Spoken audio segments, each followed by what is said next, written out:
ಎಲ್ಲರಿಗೂ ನಮಸ್ಕಾರ. ರಿಲಯನ್ಸ್ ಸ್ಕಾಲರ್‌ಶಿಪ್‌ಗೆ ಸಂಬಂಧಪಟ್ಟಂತೆ 2025 ಹಾಗೂ 26ರ ಶೈಕ್ಷಣಿಕ ವರ್ಷಕ್ಕೆ ಸಂಬಂಧಪಟ್ಟಂತೆ ರಿಲಯನ್ಸ್ ಫೌಂಡೇಶನ್‌ನಿಂದ ಸುಮಾರು 5,100 ವಿದ್ಯಾರ್ಥಿಗಳಿಗೆ ಇದರ ಒಂದು ವಿದ್ಯಾರ್ಥಿ ವೇತನವನ್ನು ಕೂಡ ನೀಡಲಾಗ್ತದೆ. ಇಂಥ ಈ ಒಂದು ವಿದ್ಯಾರ್ಥಿ ವೇತನವನ್ನು ಪಡೆದುಕೊಳ್ಳಲಿಕ್ಕೆ ಅರ್ಜಿಯನ್ನು ಕೂಡ ಆಹ್ವಾನಿಸಲಾಗಿರುತ್ತದೆ. ಆದರೆ ಪ್ರಥಮ ವರ್ಷದ ಪೂರ್ಣಾವಧಿ ಪದವಿ ಹಾಗೂ ಸ್ನಾತಕೋತ್ತರ ಪದವಿಯ ವಿದ್ಯಾರ್ಥಿಗಳು 2025ರ ಅಕ್ಟೋಬರ್ 4ರ ಒಳಗಾಗಿ ಅರ್ಜಿಯನ್ನು ಸಲ್ಲಿಸಬಹುದಾಗಿರ್ತದೆ.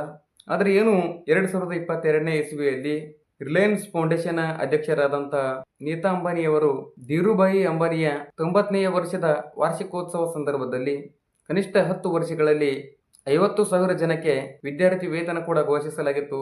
ಆದರೆ ರಿಲಯನ್ಸ್ ಫೌಂಡೇಶನ್ನಿಂದ ಪದವಿಯ ಒಂದು ಮಟ್ಟದಲ್ಲಿ 5,000 ಹಾಗೂ ಸ್ನಾತಕೋತ್ತರ ಪದವೀಧರರಿಗೆ ಕನಿಷ್ಠವಾಗಿ 2 ಲಕ್ಷ ರೂಪಾಯಿಗಳವರೆಗೆ ಅನುದಾನವನ್ನು ಕೂಡ ನೀಡಲಾಗ್ತದೆ.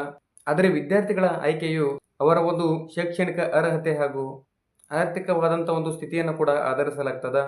ಆದರೆ ಸ್ನಾತಕೋತ್ತರ ವಿದ್ಯಾರ್ಥಿ ವೇತನಗಳು ಇಂಜಿನಿಯರಿಂಗ್ ಆಗಿರಬಹುದು, ಆಮೇಲೆ ತಂತ್ರಜ್ಞಾನ ಆಗಿರಬಹುದು, ಇಂಧನ ಮತ್ತು ಜೀವ ವಿಜ್ಞಾನಗಳ ಏನು ಆಯ್ಕೆ ಮಾಡಿರತಕ್ಕಂಥ ಆ ಒಂದು ಕ್ಷೇತ್ರಗಳಲ್ಲಿ ಭಾರತದ ಅತ್ಯಂತ ಪ್ರತಿಭಾವಂತ 100 ವಿದ್ಯಾರ್ಥಿಗಳಿಗೆ ನೀಡಲಾಗ್ತದೆ.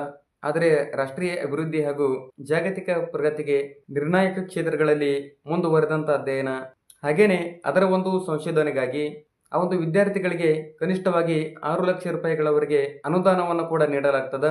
ಆದರೆ ಸಾಮಾಜಿಕವಾಗಿ ಪರಿಸರ ಹಾಗೂ ಅದರ ಒಂದು ದೃಷ್ಟಿಯಿಂದ ಹಾಗೇನೆ ಡಿಜಿಟಲ್ ವಿಚಾರದ ಆಲೋಚನೆಯೂ ಕೂಡ ಇರುವಂಥವರು ನಮ್ಮ ಈ ಒಂದು ಭಾರತದ ಭವಿಷ್ಯದ ನಾಯಕರ ಗುಂಪುಗಳನ್ನು ಬೆಳೆಸುವಂಥದ್ದು ಈ ಒಂದು ವಿದ್ಯಾರ್ಥಿ ವೇತನ ಗುರಿಯಾಗಿರುವಂಥದ್ದು. ಇದರ ಒಂದು ವೆಬ್ಸೈಟನ್ನು ಕೂಡ ನನ್ನ ಡಿಸ್ಕ್ರಿಪ್ಷನಲ್ಲಿ ಕೊಟ್ಟಿರ್ತೀನಿ. ಮುಂದಿನ ಒಂದು ಮಾಹಿತಿಯಲ್ಲಿ ಮತ್ತೆ ಸಿಗ್ತೀನಿ. ಎಲ್ಲರಿಗೂ ಧನ್ಯವಾದ. ಜೈ ಹಿಂದ್, ಜೈ ಭಾರತ, ವಂದೇ ಮಾತರಂ.